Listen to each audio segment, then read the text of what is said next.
নমস্কার বন্ধুরা, সবাই কেমন আছো? আশা করি খুব ভালো আছো, সুস্থ আছো, ভালোবাসায় আছো। আমরাও সবাই খুব ভালো আছি। আমি পৌশালী জানা ঘোষাল, আমার চাঁচ ফ্যামিলির তোমাদের স্বাগত। এই রেমালের তাণ্ডবে চারপাশ যা জলমগ্ন হয়েছে, আজ মোটামুটি স্কুল অফিস সবাই ডুব দিতে বাধ্য হয়েছে, কারণ চারপাশ যা জলমগ্ন হয়ে রয়েছে।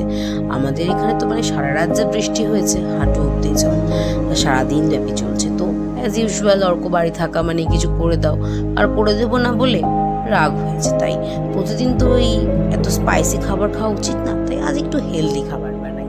তাই ব্লগটা শুরু করলাম সন্ধ্যাবেলা থেকে। শুরুটাই করলাম আমি প্রেশার করে সিটি দিতে দিতে।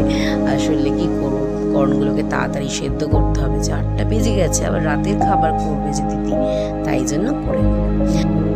আজকে এই হেলদি স্যালাডটা বানানোর জন্য আমি এখানে ইউজ করেছি গোটা জিরে, আর তার সাথে তোমরা যেরকম, আজকে যেহেতু সোমবার আমাদের নিরামিষ, তাই আমরা অ্যাজ ইউজুয়াল শসা, টমেটো, ধনেপাতা, কাঁচা লঙ্কা দিয়ে শেষ করলাম। তোমরা যদি এটা অন্যদিন করে থাকো, আমি অবশ্যই বলবো তোমরা একটু পেঁয়াজ আর ডিম দিয়েও ট্রাই করতে পারো, মানে ডিম সেদ্ধ করে। অসাধারণ লাগে, বিশ্বাস করো, আমাদের এটাতেই অসাধারণ লেগেছে। তো সেখানে কিছু আমিষের কিছু পড়লে আর কি পেঁয়াজ আর ডিম পড়লে নিশ্চয়ই তো ভালো লাগবে। যাই হোক, আমি প্রথমেই তোমাদেরকে বলে দিই, তোমাদের একটা কথা আমি মিস করে গেলাম, যে কালো জিরাটা না এমনি দেবে না, কালো জিরাটা হালকা একটুখানি 1 ফোঁটা তেলে জাস্ট একটু শর্টে করে নিয়ে সেটা দেখবে ভালো লাগবে। এবার সবগুলো কেটে নিলাম ভালো করে, কেটে নিয়ে এবার দাঁড়াও নুনটা আগে দিয়ে দিই। নুনের পরিমাণটা আমি এবার একটু কম দিচ্ছি। এবার দেবো জিরে গুঁড়ো। আমি মনে করি যে কোনো স্যালাডে জিরে গুঁড়ো বা গোটা জিরে দেওয়াটা খুব উপকারী। এবার একটু তো ব্যালেন্স রাখার জন্য অল্প একটুখানি চিনি তো দিতেই হবে, বলো। তোমাদেরকে দেখাবো বললে একটা প্লেটে সব যা নেবো একটু একটু করে বার করে রেখেছিলাম সুবিধার মতো। এবার আজকে যেটা যেটা ইউজ করব সেটা হচ্ছে মিউনিস।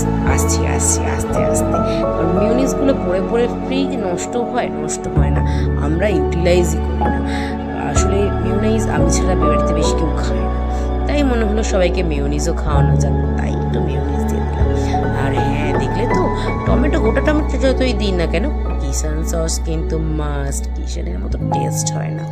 যাই হোক, অল্প একটুখানি কিষান সস দিয়ে নিয়ে মিউনিস দিয়ে ভালো করে মাখিয়ে নিলাম। এইবার তোমাদেরকে দেখাবো একটা জিনিস। এই দেখো, এটা হলো চিলি ফ্লেক্স। এটা কিন্তু দিদির স্পেশাল বানানো। কীভাবে বানিয়েছি সেটা আমাকে জিজ্ঞেস করো না, তাহলে এটা দিদিকে জানতে হবে। এবার চিলি ফ্লেক্সটা একটু পরিমাণ মতো দেবো। আমার আবার লঙ্কা বেশি হয়ে গেলে ঝাল লাগবে, এটাই ভয়ে আমি হাত কাঁপতে দিচ্ছিলাম। আর যেটা এভারেস্টের চাট মশলা, যেটা দিলে জাস্ট টেস্টটাই চেঞ্জ হয়ে যায়। অর্ক প্রথমে এতে বারণ করছিল, যাই হোক। এবার আমার চাট মশলা দিয়ে মাখিয়ে নিই, অর্ককে দেবো। এই ভিডিওটা ভালো লাগলে লাইক, শেয়ার, কমেন্ট সব করে দিও। না, আজ যাই, এবার বরের মান ভঞ্জন করতে হবে না। টাটা।